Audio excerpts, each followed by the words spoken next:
Hello and welcome to our brand new session. And I'm joined by the Brain Trust here, the various expert trainers and master trainers, in fact, at Maxon. So hi to Max, Ellie, Matt, Darren, and Jonas. Hey, Simon. Hey, everybody. Hello. Hi. Guys. Hi there. And this is a new format for us. And it's with some questions already. Thanks, Matthew. Matthew's thinking that perhaps by asking so many email questions, we suddenly launched a new format just for him. And you might be partially right, Matthew. But please, the idea about this, and by the way, I'm stalling at the beginning to give you all a few moments to consider what questions you'd like to ask us. But the idea here really is that when we run our weekly webinars, we occasionally run out of time to answer various questions, and never. And also, the questions are often limited to the subject matter that we are covering. So we wanted to give an opportunity to actually cover a wider area of questions. Well, and really, the questions that come in that are from you. So this is what we want this session to be, because we got loads of other sessions that are based on things that we think are interesting, but we just wanted to provide a format for this. And we are recording this. Whether we share it depends on how well we answer the questions. So we'll make a decision on this. This is a more informal session. So some of the questions will be answered verbally and us chatting stuff through. Some will have something perhaps that we could jump into the software and show depending on the question and so on. And we, as you've probably seen on the registration form, that we're running for 3 months. So we're trying to see how useful this can be for you. And if it is useful, then we'll extend it and run it for much longer. And that's most of my stalling out of the way. So hi to all the usual candidates who have been joining us also. And hi also to Nick Harris, who is our Red Giant Master Trainer. He's just joining us as well on the team. Hi, So Nick. I've just enabled your ability to share your webcam, Nick. So sorry about that, should have done that before. No problem. Hi, everybody. Hey, Hello. Hey, Nick. Hey, Nick. I've been here in the background for the last 3 or 4 minutes, but I know I came in. Yes, thank you for saying hi on the questions area. That's something also that I want to mention, that the way to ask questions is in that little button on the interface, that speech bubble thing, which allows you to ask a question, and we'll ask it verbally, and if we can, we'll ask it actually on the questions area itself. And we've already been asking some of those. For example, if you have, as Matthew's got, some character rigging questions, if you've got something that you want to share in terms of a public link that would then let us know what sort of thing that you want to create, then that's fantastic. And if it's a more general one, like for example, Matthew's got a question: how can you describe the rigging system of character rigging? I've noticed issues with binding the character rig to the position of the model. So I mean, that's a goodie. Perhaps that's something that we could get started with. There we go. So this is great. You can tell, forgive us, this is a new format that we're doing. We thought it would be useful, so we'll just give it a go, if you can bear with us. Also probably worth bearing in mind that we still are running our sessions every Monday, the demystifying post-production sessions, and we've on the website, which you can see on my page here, if you go up to Maxon and go under the events section, which is under news, then you can see that we've also now got the February sessions advertised. So we're going to be looking at shooting for the grade, where a collection of us, Master Trainer Diego Yama, as well as Anthony Barry, who's a fantastic filmmaker and colorist, and our own Resolve and colorist trainer, Max, and me, we're going to be investigating what you can do when you are shooting and how you can fix problems before they happen and that sort of thing. So that's there. So the more formal, informal versions of our training. So this is the informal version. Cool. So, and also Matthew's got a follow-up. Further to character rigging, can you describe how the lock feature works when having completed binding and adjusting. That's a goodie. Does anyone want to jump in and comment about that? I can do it. So, well, the first question was related to binding, and it would be cool if you elaborate a little bit more at the problems you were facing. So, may I share my screen? I can make you a presenter, Jonas, absolutely. That would be cool. Here we go. And because this part of rigging is basically pretty straightforward. So Matthew's got a follow-up comment on this, Jonas. He says in the setup he was using was the character toon rig, but he was using it with the default model for the human woman in the content browser. So he's wondering whether it was a modeling problem that he's facing or something else. Yeah, and he did specifically mention a subdivision. So I'm not sure if the asset he's working with, I think it has a subdivision surface. And you definitely want to disable the subdivision surface when you're working with weights and binding. Yeah, definitely. Also, the character toon rig, it is very flexible, but it's also a little bit harder to set up because there are many different hierarchies. One of them is the bind hierarchy, and this is the hierarchy you should use for binding. Actually, there is a really good tutorial series about it on Cineware. Let me point you to that once I find my browser. Where is it? Here we go.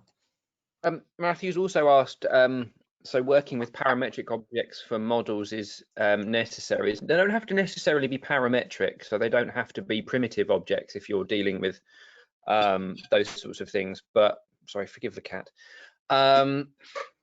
You want to avoid using the subdivision surface when you're doing rigging and binding. You want to be making sure you're rigging and binding the underlying mesh underneath. So what is the cage, as it were. So let's, if you've got an example, I'll actually see if I can find an example as well. Matthew says he's actually watched this video and it's amazing. Thank you, Matthew. Yeah, I just pasted the link to everyone to the whole series. It's done by Sebastian Pfeiffer, who actually created the toon rig, and he knows everything about it. So it is a little bit more complicated to set it up, but in the end, of course, you will be rewarded by the whole flexibility it offers. So there was another question regarding what was it? The lock? You mean the lock, the protection tag, or I mean this one? Or what is the question here? Yes, he's saying protection tag after it's been rigged. Okay, after it's been rigged. So usually you have multiple layers, so to speak. I don't mean those layers here. I mean layers of rigging process. You start with the geometry, and then you add a joint rig, which is the skeleton of the whole thing. And this one will be, or the geometry will be bound to this skeleton. And then after that, you add another layer, which is the control layer. And this is actually the one where you should use or not, depending on your controller or on the body part that you're going to control. This is where you can use the protection tag, or where it makes sense to use the protection tag. For example, let me just create one of these, and forgive me for the simple scene. I'm just going to create a protection tag.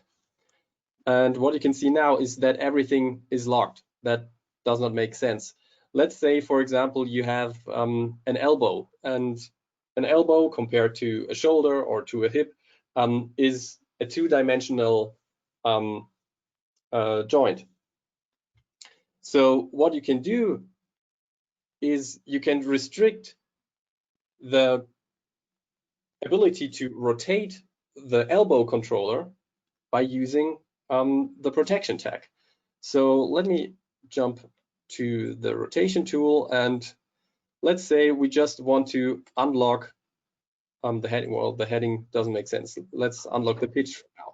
Now you can only rotate this axis here, and this would absolutely make sense for the elbow. And it also doesn't make sense, at least in normal characters. It might be different for toon characters.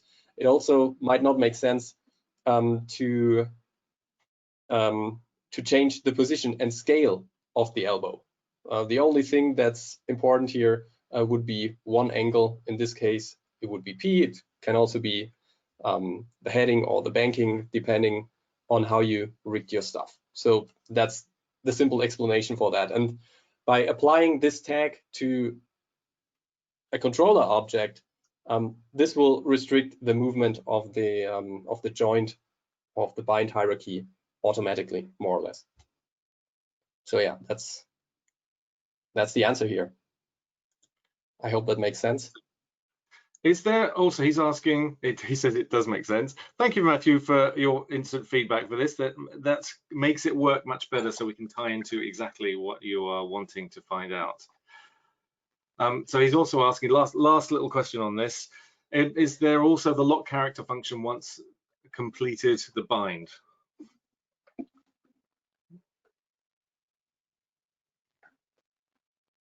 The lock character function once completed the bind. He's asking if the question makes sense. Is there a way? Is he asking to be able to lock it and not accidentally edit it? Yes, that's what he's asking. It's just confirmed. Okay, yeah, so found. I mean, is it It something doesn't that really make a difference, does it? Because the rig doesn't have to be bound to anything in order to lock what it can and can't do. Sam's making a reference to animate mode here. Should we point out like the whole thing with like the bind pose and resetting that? I mean, we don't want to lock it when we bind it because we're animating it. So you want to protect it from changes. So we want to be specific about what it is we're protecting. Is it the weights? Is it the pose? Put it on a layer and lock it on there, or freeze the coordinates. But Sassy's suggesting that Hey, putting on a Dr. layer of locking Sassy. it. Yeah. Yes, sorry, Dr. Sassy, I should say. Yeah, okay, so when you build a model, you adjust and bind, then fix the controls. But Sebastian says, don't forget to lock the character once you move the pose. I'm not sure. I'm not sure what he means by that either. Is it just keyframing, or you build the model, you adjust the bind, animate the pose? I don't know. Yeah, I'm not sure either. The other thing I wanted to mention, I forgot to mention at the top of the hour, was that if for example, if we get into a situation where we need more information for you, or you'd like to share some things ahead of time, then training@maxon.net is the best way to contact all of us. And that might be a way to carry on this conversation. Maybe, Matthew, you've got a couple of file examples that you could send us, and we could pick this up and have a look at that and make sure we get to the bottom of it. Yeah, he's also referring to a quote by Sebastian in one of the videos. Do you know which video? So I can have a look in the background, and after that, I might be able to tell you what he means by that. So it can be locking the character geometry simply by using layers, for example, but it can also be something different. Cool, that sounds good. Matthew, send us an email and we'll see if we can follow up more specifically either via email or maybe even on the next one of these sessions, so that we can get over that. Yeah, locking just the geometry would work as follows. You create a layer here simply by double clicking in the layer manager, and you assign the object to the layer. You can do that by dragging and dropping both ways, and then you can lock it using this lock icon here, and then you cannot touch it anymore, and you can also not select it anymore in here. But if you have something like a controller object like this one here, you can still select and move this one around. And on a layer, you can also hide something completely from the hierarchy, like so. So it's still in here, you cannot see it in the hierarchy. And this is because it has been hidden in the hierarchy using the layers here. That's always something you should have a look at when you work with characters. He's talking about the lock character button. When you've created a character rig and you go to object and then you go to the animate tab, there is a lock character tick box. Where? Do you want to shove your screen over to me? Yes. And then, because I've got one. Here's one I made earlier. We've also got some nice follow-up questions as well on different topics. Ooh. So I want to make sure we got time for those too. The fantastic one from Davis. See my screen. I can see it.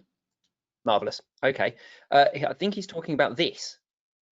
So the lock character button here. And to be honest, I don't know what that does either. So I'm gonna, if anybody who doesn't know this, here's a little quick tip. If you right click on pretty much anything in Cinema 4D, you can find out the contextual help by going show help. And it should, in theory, take me to what that actually does. Allows you to set a password to protect your character from modification. I did not know that was there, to be perfectly honest. Yeah. There's so much in Cinema 4D like that. As always, so many. Yes. This session actually is to help us find out more about cinema, basically. Yeah. Please tell me the things that I don't know. Yeah, so here you go. There's your answer. Option allows you to specify a password to protect your character from modification, so that nothing can be changed without your permission, I guess, or so that you don't accidentally change something that you don't mean to do. That was a very long, convoluted to us to figure out what you actually meant. Sorry about that. Great question, though, Matthew. We've got yeah, another. Thank you for that. Yes, thank you.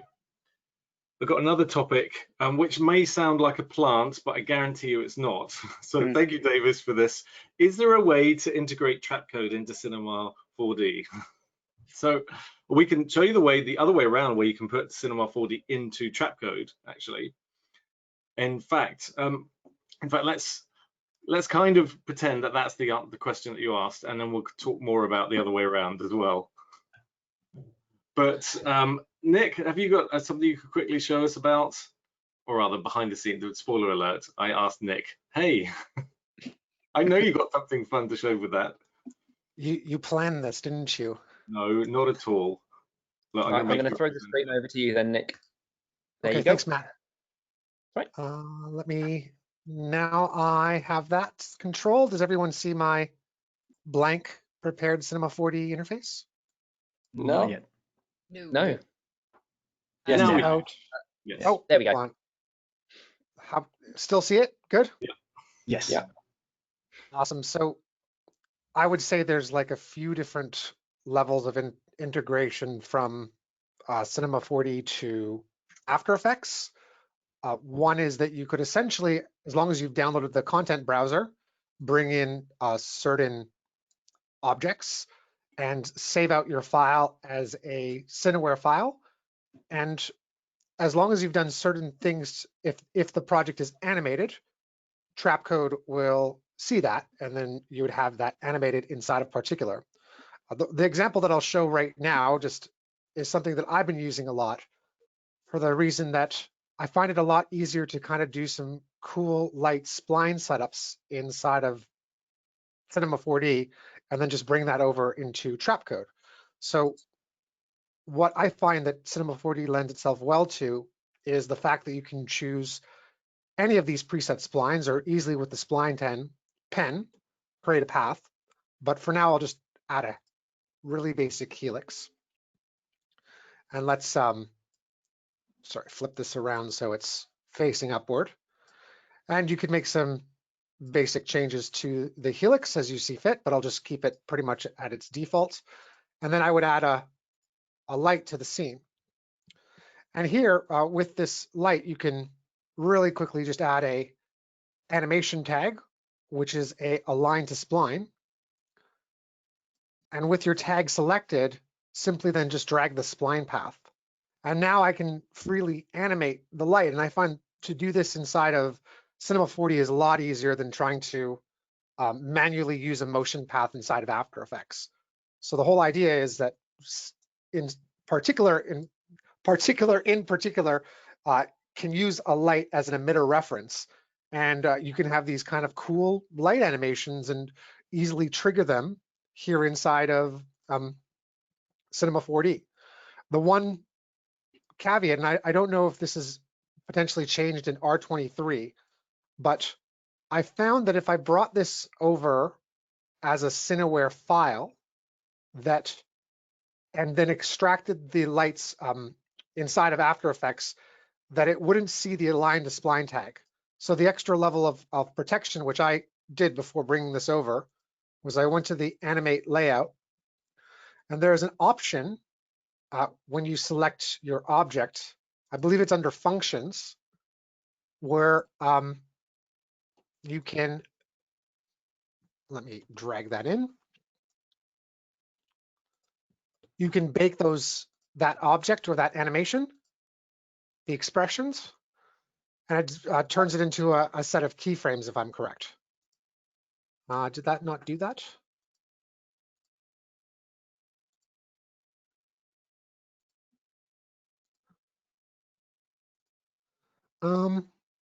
This is what am I missing here, guys? This is what we like about these sessions as well. The real life, what's missing. Oh, hold on, maybe I have to do it on the, do I have to do it on the tag and the light? Let's try this. Sorry, what are you trying to do? I'll jump back in. I'm trying to bake the align to spline animation on the light. You want to bake it? After Effects will see it. Yeah, you can simply, exactly, bake the object, yeah. Am I missing something? No, right? Yeah. So maybe my keyframes. Have you actually keyframed the line to spline tag yet? I thought I did.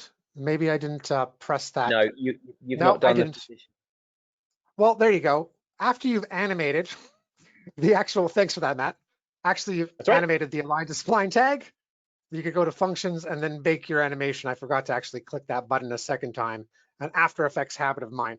So here you have this, you actually have a copy, this light copy, and this is exactly what we want for After Effects for it to see it. So I'm gonna option click the traffic lights of my original light, and then I would just take an extra step here where I would save this project for Cineware. And once I save this to the desktop, we now have access to this inside of After Effects when I bring it in. So I already have After Effects open in the background, and I called my file lights, and let me throw that into a new composition. And it's here where I would take that light and extract that Cinema 4D data. And here's my light copy. I actually don't even need the original light. And it's from here where I would hook this up inside of Particular. So, I mean, along the way, I should mention something about that the newest version of Particular has a brand new set of environmental controls as well as simulations that have built inside of it, which came out, was it just before December, Simon, if you remind me correctly, or was it just after September, in November? It was towards the end of November. Towards the end of November. So the whole entire Particular engine has been redesigned from the ground up in order to support some of these more realistic simulations. And while you could have done this light copy several times, while you could have done this in a previous version of After Effects, all of these new controls under the environment and physics simulations, do lead themselves well for continuing to build upon that structure or architecture, don't they, Simon? Yes, absolutely. So, here, if I go to lights, just to sort of show this final bit of a setup under emitter type, I would need to just change the name of the lights being referenced. So that would just be under choose name. And I would call this light because that's the one that's inside my composition. And in fact, I'll just turn off that Cinema 4D file because it's not relevant. And you see this big jumbled mess by default. And that's because we want to do two things to this light. One is that you want to go to the emitter size and bring this down to 0. And the other, which I would recommend just to start, is to bring down the velocity controls. So you have, as you can see, that helix light spline following the light path.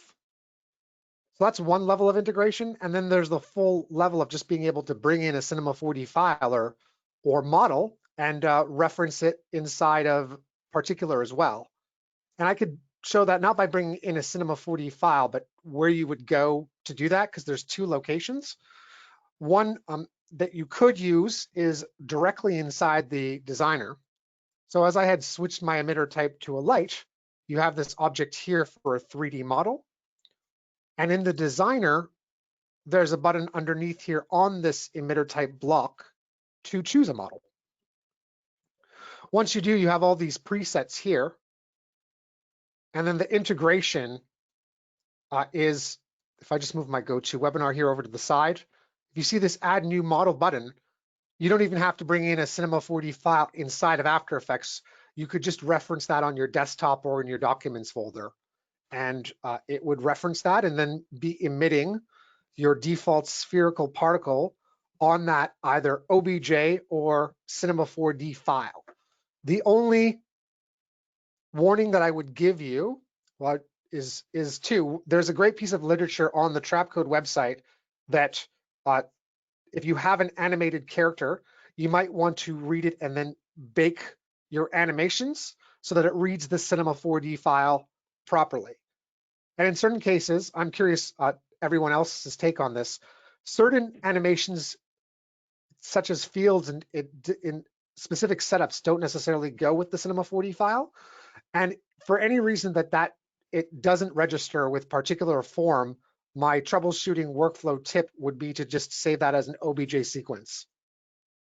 Yeah, I found that as well. In fact, this goes back to a conversation Matt and I were having some years ago, before Cineware files were supported in Trapcode, about how do you, if you're using some effectors, how do you actually get that animation out of Cinema? And baking it was a huge part of that.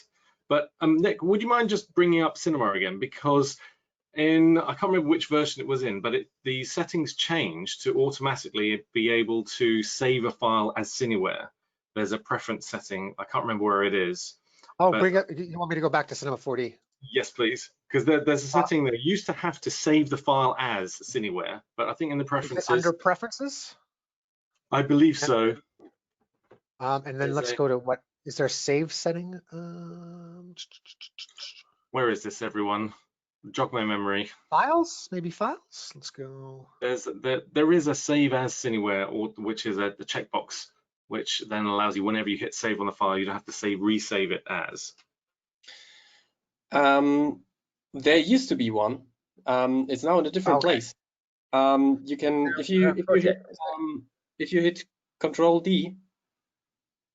Inside the preferences, or close down this window. You can close that. I got you. The project preferences. Control D, and then there is a Cineware tab. Exactly. Ah. And here you can save polygon cache for Cineware and save the animation cache for Cineware. And the cool thing about that workflow is that you don't have to go to File, Save as Cineware, then you can just save it, and it will automatically save it as Cineware. Got it. If you have like a heavy polygon cache, for example, this can dramatically blow up your file size. So keep an eye on that, and yeah, you will be fine. For many things, it is necessary, especially when it comes to exchange with After Effects and also with Unity or Unreal. That's where it's cool. Did this come in R21, Jonas? Can you remember this change? This change came with, I think it was with S22. I was thinking S22, yeah. Okay, yeah, could quite well have been. Just in case people are on a previous version, then they'd have to save it, do the file save as Cineware option. Exactly, but the new way is this one, which is really cool. If you, for example, only working for or as for a game engine, so to speak, then you can just keep it checked, and whenever you save, it will automatically be like correct when you import it into Unreal or Unity, whichever you prefer, or After Effects. Fantastic. Can I ask a short side question, which may have been the original question that was asked about, we've shown Trapcode, Cinema 4D in Trapcode, but the question was Trapcode in Cinema 4D. And I imagine that might be a question about bringing alpha channel videos in, perhaps mixing some of those passes in with some models. As perhaps you could, whilst we chat about this, Davis, perhaps you can give us some more extra information about that particular workflow, just in case that's the actual question you were asking, because you can of course bring video into Cinema. It depends how you want to use it. Meanwhile, I noticed a question from Elizabeth about the ripple texture and the standard renderer. I think, Ellie, you've been answering some of those questions, but is there another kind of piece of info you'd like to share with that? Well, I'm actually in the middle of having a look at it now, but I'm not doing it with volumes. I'm trying it with the collision deformer. So what was the original question that Elizabeth had? It's creating like a ripple effect. So we used to have what's called a ripple shader, which I haven't used before, but it was, I don't know how many versions ago. But she's shown me the effect she's creating, and she's using what looks like a volume builder and a mesh, and kind of like as like a drop comes down, it creates then like a water ripple.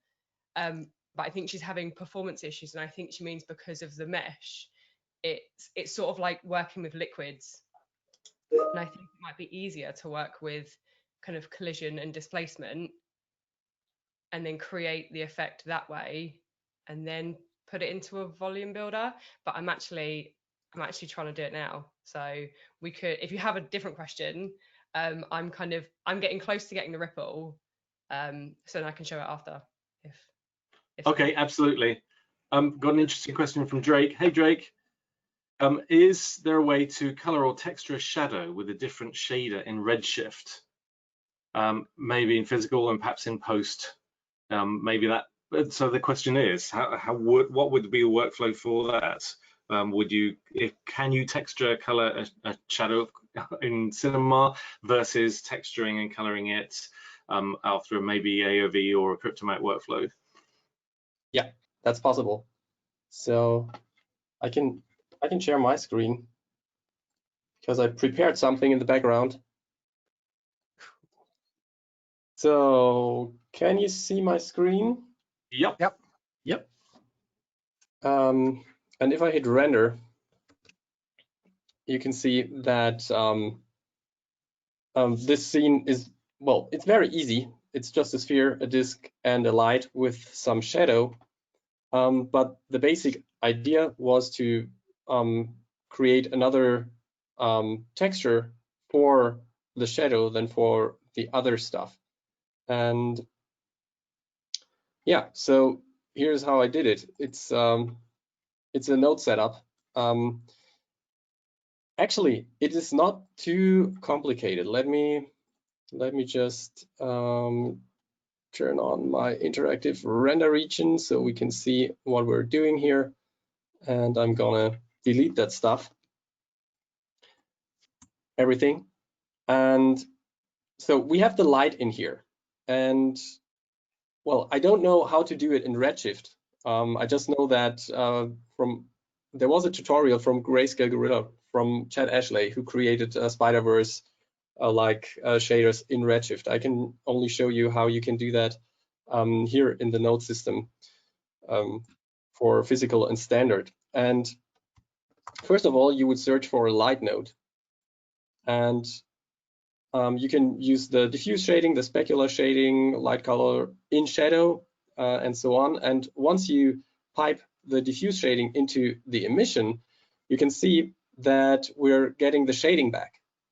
But we're getting it back in a way that we can modify it. So I could now add a gradient. Let's use the basic gradient and place it here. And let me also bring in my parameters here, and let's create a few steps. And let's also set the whole thing to interpolation of all nodes step. And this will create like a more cartoony shading here. Not what we want though. So what I'm going to do now is I'm going to create the shadow texture here, and I'm also going to use a gradient for that. So I just create a copy here, and I get rid of some of the knots, and I place this one here, and I want to output this one to the emission, or maybe I can just hit solo. Yeah, that's what I actually want to do. And now I can just double the knots, for example, and again and again. I could also use like a UV transform to create more repetition here. And at some point, maybe that's the better idea. So let me create a UV transform. Yeah. So UV transform, and we're gonna pipe that into the context, and then we can add some repetitions here. Let's say 5 by 5, and let's set this one to repeat. Here we go. So maybe 10 by 10, like so. So now we have the pattern here, and now I can restrict this to the area of the shadow that we've seen before, because that information is there because of the light node. We just need to grab it. Here it is. And the way how you can do that is simply by creating a layer node. So here's the layer node. We pipe this into the color of layer 1, and this one here into the color of layer 2. And then there's another thing we need to do for layer 2 here. We need another input, which is going to be the opacity input. And in here, we can link the in shadow output. So we pipe that into this one, and pipe this one, the output of the layer, into the emission. And now we should get the inverted result actually, which might not be the best idea here. So let me invert the in shadow. Invert this guy. Let's see if that's already the right thing. And if not, let me set this. Oh yeah, it's the wrong way. Here we go. We don't have to invert it. So that was just a layer ordering problem here in the layer shader. But this is how you can do it. And actually, well, I can show you another example that I created, which is this one, because I wanted to go after that style. And this is, well, this technique a little bit more advanced. So I created like a little bit of dots here, and some of the dots are only in the specular area. If you have a look here, you can see that we also have the specular output. So you can use that also to mask stuff. And I created 2 gradients to colorize or to create some structure for the shadows and so on. Yeah. I sometimes think, Jonas, that you have a library of examples for every single question that people haven't yet asked. I didn't have something. I didn't have something for the last one, so yeah. I thought it might be good to show something beautiful. Absolutely fantastic. Thank you for that. And the question from Randy, actually, this is quite a popular question that we get on other trainings, but it's if you are having trouble mapping UVs onto simple geometry, and are there any particular routines to, especially in the new versions, of course, since S22 with the unwrapping of UVs, is there anything that we could suggest or a workflow? I'm paraphrasing you, Randy, so please jump in if you've got any corrections for that. So he did actually share some specific artwork of a well-known brand name toothpaste. Other toothpaste is available. And the box was all unwrapped. Did you by chance see that, Matt? Yeah. Okay. Do you want to share your screen, Darren? Let's see. Well, Matt, did you want to take a crack at that? I was just going to show really quickly, because I'm obviously considering time and we've got the Ripley thing that we want to go through as well. I was just going to show a really basic how to get unwrapping. From what I'd seen from Randy's question, it was how to just basically get going, and that's the level that I was going to go in with this, rather than why not? Yeah, can you do that, Matt, and then we'll see what Randy says. Yeah. So this is an example that Darren's just flung me, Dropboxed me, flung. I like that one. You know, of a already pre-UV mapped box. Obviously, you've got which is from the content browser library. Oh, is it? Oh, cool. Yeah. So it's got all of the sort of folds and things that you would expect to find, as you know, if you had a proper box net as well, that would allow you to get this sort of sorted. But if you've got a box already and you're trying to work on UV mapping and you've never really UV mapped before, let me show you what you would normally see. So you've got your bog standard layout and you've got your box.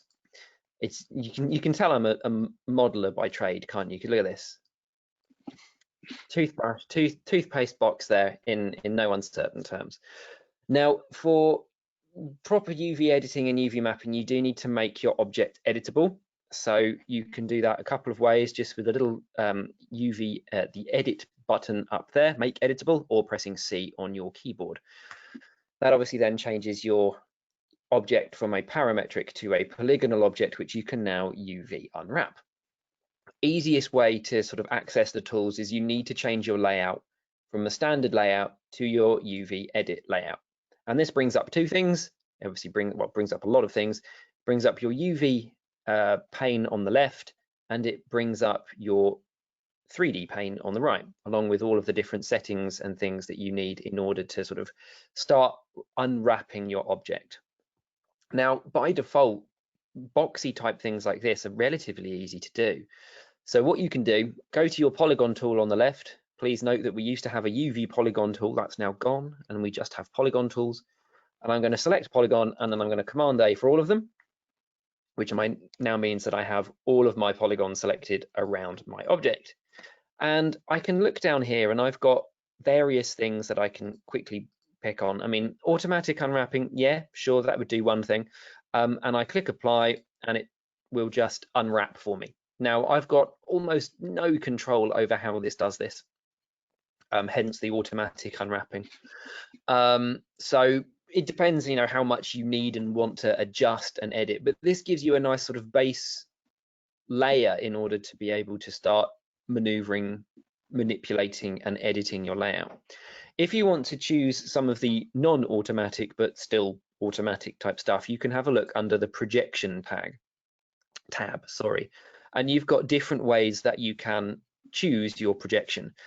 Spherical will try and act as though that there is a sphere going all the way around, which gives me a very interesting UV map, not particularly what I wanted whatsoever. Cylindrical will do me basically the same thing but slightly stripped out. Frontal will be from the angle that I'm currently looking. Flat will be from any particular angle. If you're going to do something boxy, then some of these down the bottom are going to be a bit more useful for you. Cubic, although Cubic has just overlaid each single one of these faces over itself. Cubic 2, however, unwraps it as though it is a cube. But, of course, what it has done is changed all of the proportions of my cube so that it is in no way helpful to what would be the artwork necessary for some form of toothpaste box. So let's click box, which is a bit like Cubic, except it will adjust and move itself depending on what it is you are after, based on the original scaling and proportions of the object that you have, are trying to UV map. So Cubic makes everything cubic in a cube shape.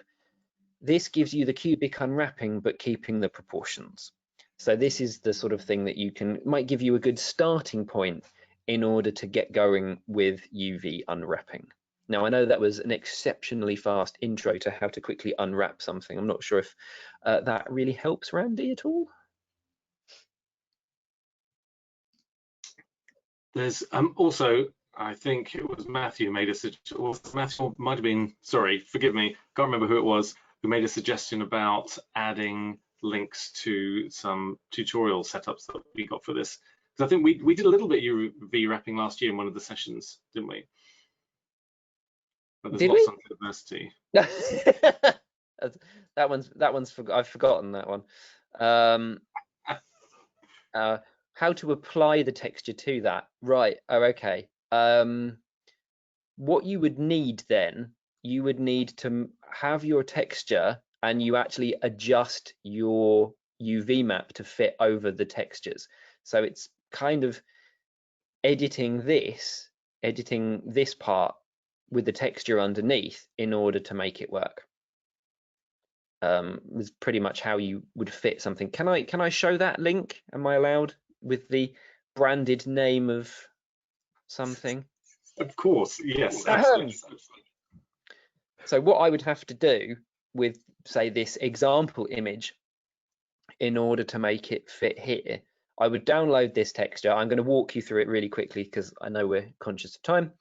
I'd download this image, put it in here, and use it as a background map for this UV texture. And then I would have to align and move these so that they fitted over that image. And that is how you would map one onto the other. And that's basically what you do. So say here, I've got the one half of the box is actually not attached to the second half of the box. What I would need to do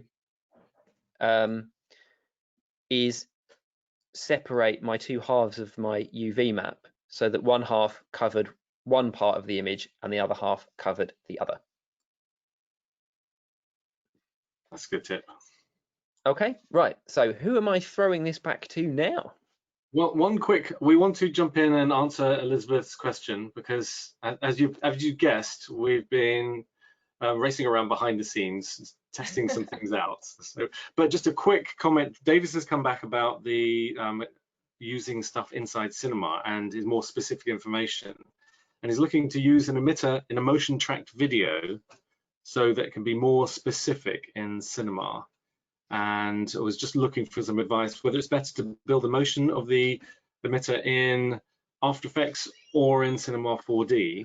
And correct me if I'm wrong, but this might be related to the tracking capabilities. And certainly in your side plug, in your excellent sessions that you ran last year, Jonas, we talked a lot about how superior the Cinema tracker was in 3D to some other trackers, After Effects.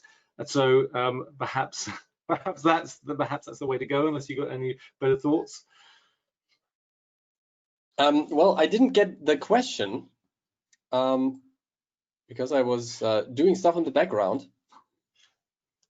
But just I think generally, if you've got a motion tracked video and you want an emitter to be more specific, would you do that in After Effects or would you do that in Cinema first?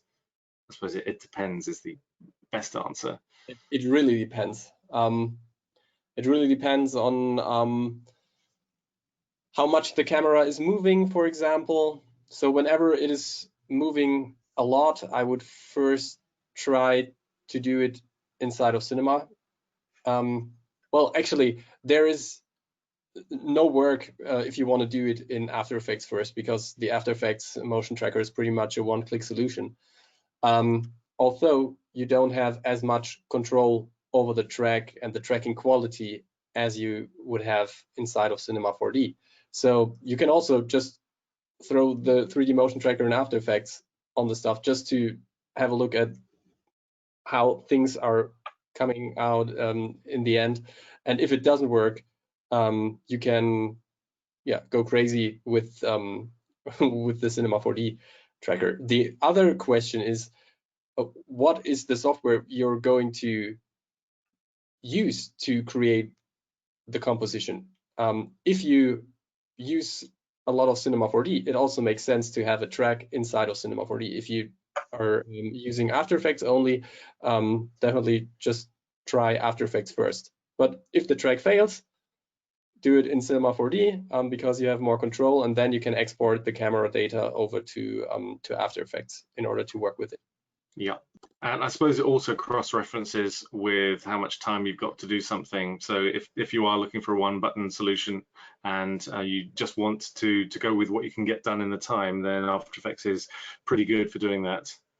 Especially if you mask out the things that are moving in the scene. But I posted a link to one of your tutorials, Jonas, on that question.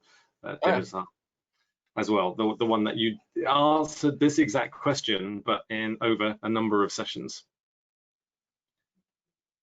Fantastic stuff. Ellie, did you want to talk more about Elizabeth's ripple question? Yeah, so I've got kind of close. Hopefully I'll show this bit and then maybe she can kind of adapt it herself and kind of get a bit closer. Let's make you present it. Oh, you got it. Okay. Can everyone see my screen? Yes. Yes. Okay, cool. So basically, I got myself a plane, changed the segments just to kind of like 50 by 50. And then I've put Ellie, would you just rewind just in case anyone's joined us recently? What was the original question? So it was sort of recreating the ripple shader effect. Yeah. So I'm going to see if I can create it. I think Elizabeth was using the volume builder and volume meshing, but that can be quite heavy. So I tried to create like I don't know, I guess an easier way of doing it that's not as heavy on the machine. Yeah, so let me just move it out of the way. Cool, yeah, so I put a collision deformer from inside our like deformers. I've got my collider as my sphere here, and that's what I'm going to use to kind of collide with my plane to create my ripple. And then under the object tab, if you set the fall off to surface, you get this kind of curve graph. And I drew this out. So if I just sort of right click and show that. So normally you get kind of just like a straight line like this. And I've created this. And this is what is going to be like our ripple design. So and then I dropped a jiggle deformer in it as well. And that's what's going to create kind of like the movement for it. So if I just press play and then go like this,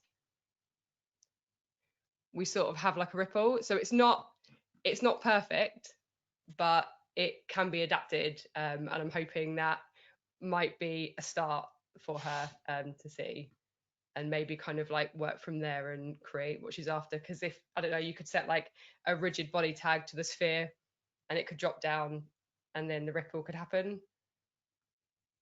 But yeah, so that's sort of off the cuff what I thought of as an idea.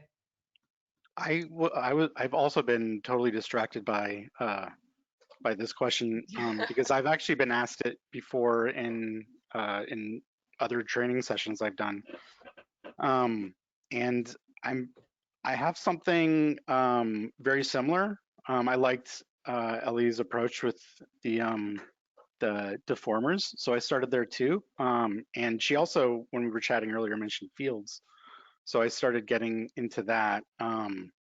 So I'd like to show what I have. Let's see. Make your presenter. Here we are. Thank you. Show my screen.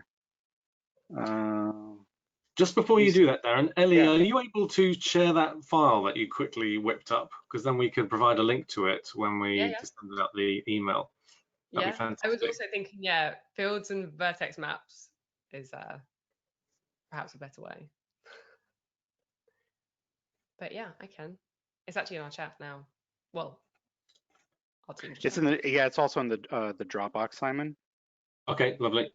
So you can grab it from there anytime. Thank you. Okay, so I always get distracted putting simple materials on stuff. Can you see my screen? Yep. Okay. Yes.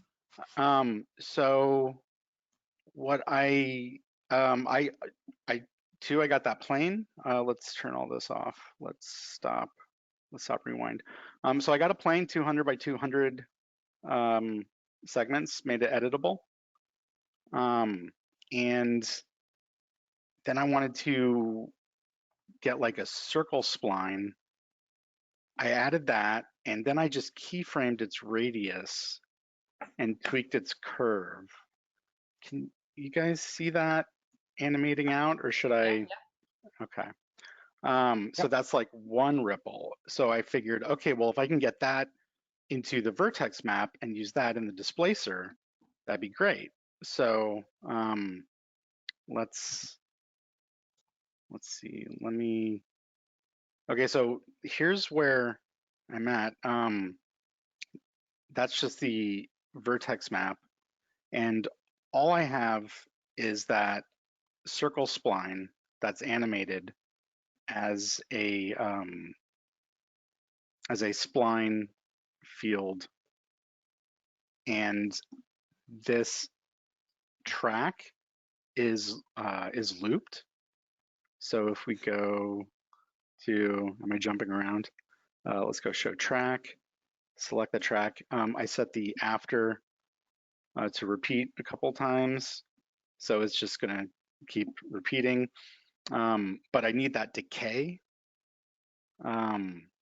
So on top of this, I add the decay field. Now the only thing I don't like about it is that it's sort of, we can see these steps. So I want to smooth that out. I could probably do that with a freeze on top of that, and then just average that out. There we go. Let's see. Okay, let's go auto update, turn down the strength. This, whenever I'm exploring these, I always end up just fiddling with the settings until I get the result I want, if I'm so lucky.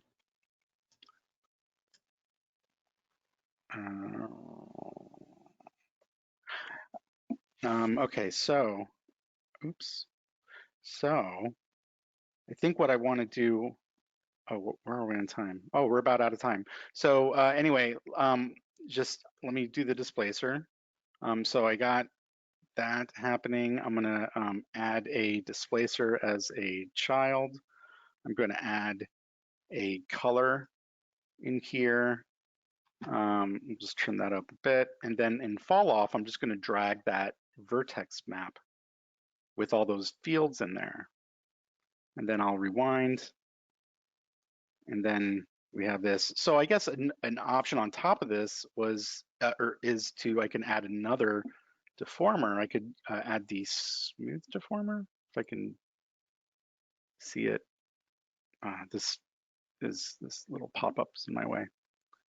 I'm just gonna drop the smooth deformer on, and then save this and throw it back to you guys. Or the relaxed deformer, right? Oh, wait, smoothing, there we go. So I want this to be after the displacer. There we go.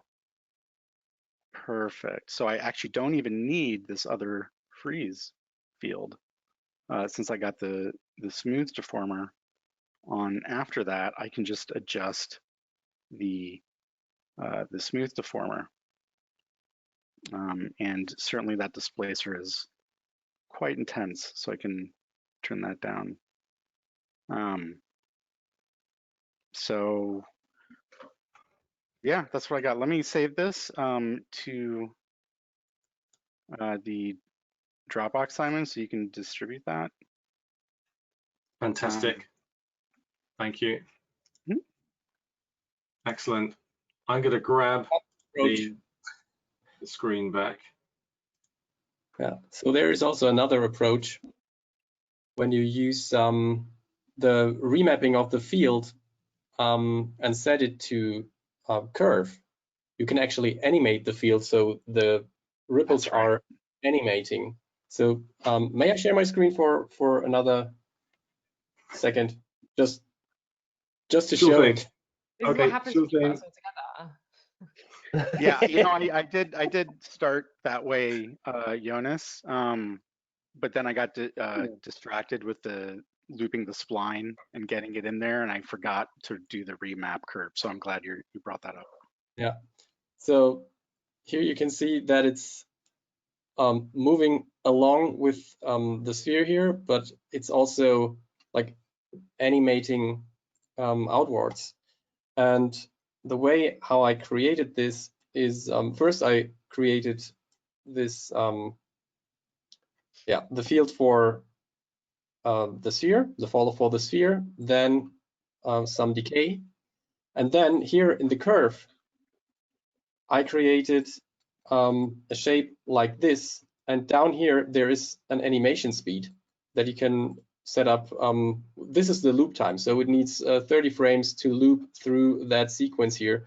And the important thing is that you set the after curve here to loop. And you can also do something like that. Those are actually the ripples, right? Yeah. And you can also set this up in the curve here, where you can create the spline range, for example, can be brought up to, let's say, 400. So now you can see that this is happening. Let's just set the curve like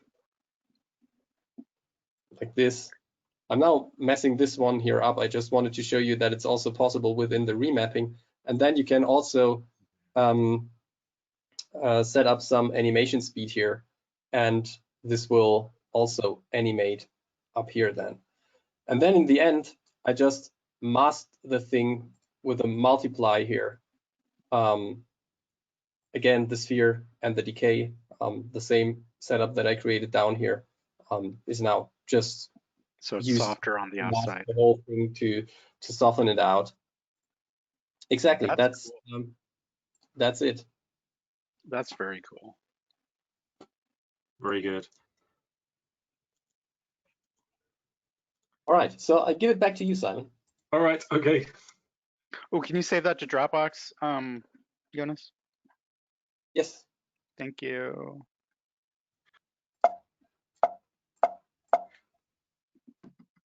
Here we go. Who's playing Pong? No, it was a mistake. We were both sending it to me at the same time, I think. Yeah. Here we go. Cool. One thing I just wanted to mention, or two things. One is thank you all for all those questions. That was so useful and so helpful to drive this particular session and this process.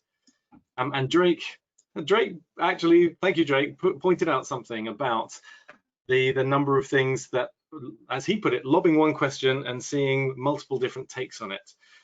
And I know that we aren't the only source for information on the internet, and some other very fine people have done amazing tutorials. But what we wanted to share was seeing this in real time and including making mistakes as we go along the way, or troubleshooting, because that's exactly what most of us all as users as well as trainers, that's what we find, that you're in the middle of a deadline and suddenly something doesn't work, and it's that creative thinking, how you can get out of that, or what have you done wrong, what have you forgotten, and if we can kind of help share that approach, then that's how we wanted these sessions to be useful. And also, there are so many ways to do things inside all the bits of software, so one way isn't better than the other. And I'm sure you've all sat there with the client or the producer, and the producer's never asked, which technique did you use? They're only asking, where is it? So it's yeah. What works for you, what gets you there? And that's really the emphasis of this particular session. So thank you for bearing with us, and thank you for letting us explore this, because it's been a voyage of discovery for us, whether it be useful for you as well. And we're going to do it for 3 months, and we will post a recording on the YouTube channel as usual. And that's the Maxon Training Team on YouTube. You'll get the link in this email as well. But additionally, what I wanted to say is thank you to all the trainers here for so generously sharing your knowledge, and for risking showing up, doing something live, unprepared. It's always, I won't say easy, but it's perhaps less stressful to prepare something and then present it. It's always quite fun just to do this live and figure it out as you go along. So thank you for doing this and bearing with us. And it's very cool. And being brave Thanks, to do it. It's a lot of fun. Yeah, for sure. Absolutely. Duct tape and baling wire, as Randy says on the comments. That's our secret. Brilliant. So thank you for some kind comments about this has been useful. And we're looking forward to the recording, and great first session. Thanks, Kent. And this is, possibly we'll end with Peter's comment, which is these sessions are the kind of things that make me a convert to cinema. We agree, Peter. Yeah. Absolutely. So thank you again. We'll do this in 2 weeks' time on the 4th Thursday of the month. Please continue to look at the Maxon and Red Giant social pages like Twitter and Facebook and so on, and on maxon.net. On the events page, you'll find out more information about more sessions, and we've got many more planned on different topics. And we didn't overrun. We planned to finish at 8 minutes past. Yeah, that's not bad. Exactly. For us, that's not bad. Excellent. So It's thank you all. So cool seeing everyone. Cheers. Bye-bye. Thanks, everyone. Bye, everybody. Bye.